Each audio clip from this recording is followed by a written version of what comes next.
Let's play a quick game. I'll say a word, and you tell me the first thing that comes to your mind. Millennial. Maybe you thought of side hustles, or work-life balance, or nostalgia. Now, what comes to your mind when I say boomers?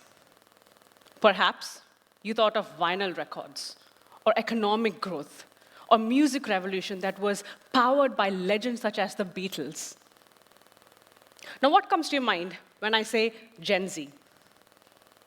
Did you all think of viral TikToks, influencer culture, or the relentless pursuit to be authentic in such a hyper-connected digital world?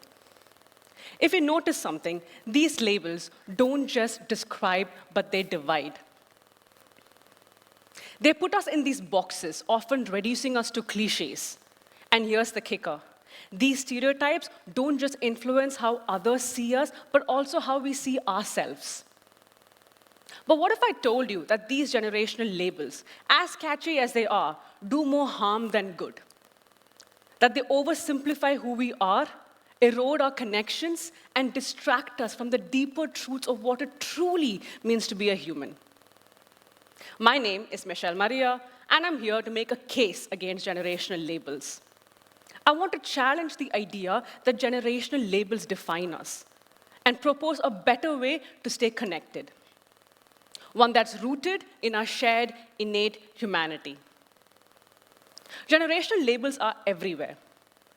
They're catchy, convenient, and let's be honest, a little fun to use as well. But the problem here is that they are flawed. Why? Because they're arbitrary. It focuses on when you were born and completely ignores where you're born, your culture, and your lived experiences. Let me explain. If you're born in 1996, you're a millennial. Born in 1997, welcome to Gen Z. But does a single year change a friend's binge watcher to a TikTok star? I doubt it. It is as absurd as saying that someone who was born on 31st December is fundamentally different to someone who was born on 1st January. Same person, just different calendar. But the problem goes deeper than this. Generational labels reduces us to one-dimensional caricatures. Boomers are out of touch. Millennials are lazy. Gen Z can't seem to put down their phones. These stereotypes don't just miss the mark, but they create unnecessary drama and obscure from what really shapes our lives, like technology. Yes, Gen Z grew up in a world of smartphones, but let's not forget, boomers were revolutionized by the existence of television. Gen X had personal computers, and millennials, well, they got the internet. What unites us isn't the kind of technology we use, but rather our shared need to adapt to it. It's like we're all playing the same video game, except we have different gadgets and we're in different levels. And yet, in many parts of the world, generational labels fail to capture local realities. They don't even tell you how technology shapes us globally. While millennials in the West were early adopters of the internet, many in rural Asia and Africa did not encounter digital technology until adulthood. Now, let me explain this with an example. A millennial in New York City is trying to navigate the chaos of a subway commute, whereas the counterpart in rural India is figuring out how to get Wi-Fi on a dusty farm.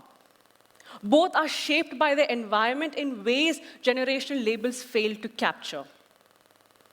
Let me further illustrate this with a personal example. A couple of years ago, my mother had to upload her Emirates ID onto an official UAE website. The instructions on her brand new phone were pretty simple. After a good half hour of trying, she gave up, frustrated, and said, "This phone is broken."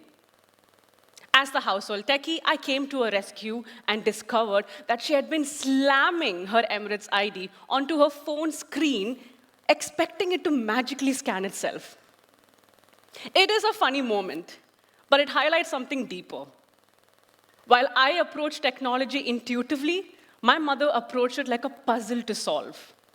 Now imagine someone of my age who did not have access to digital technology. This may not be a funny moment, but an actual challenge. It's a reminder that these generational labels, like tech-savvy Gen Z and struggling boomers, are too simplistic.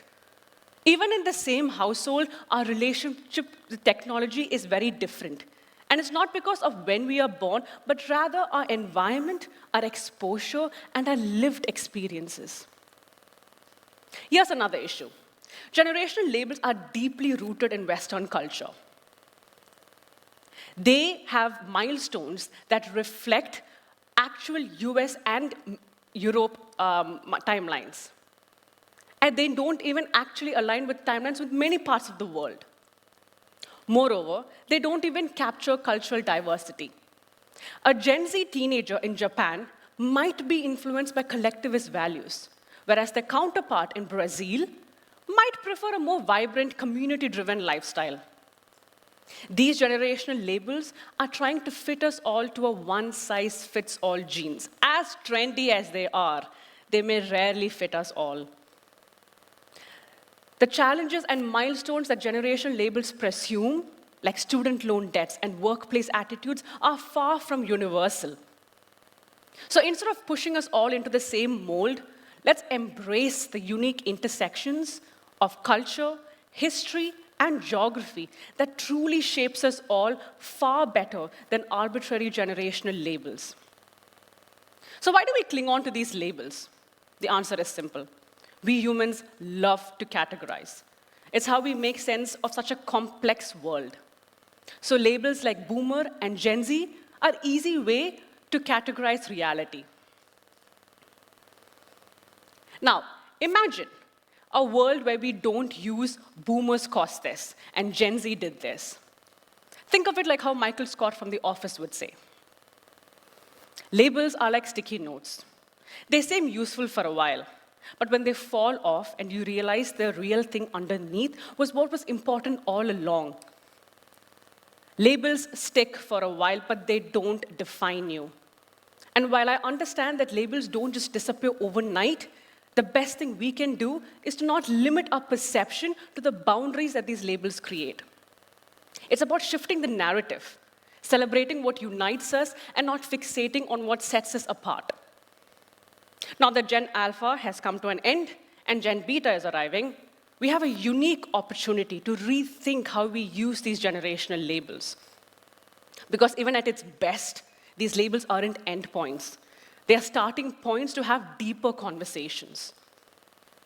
Every generation faced their own unique challenges. Boomers grew up in a world with no internet. Gen Z is growing up in a world with too much of it. We're very quick to judgment.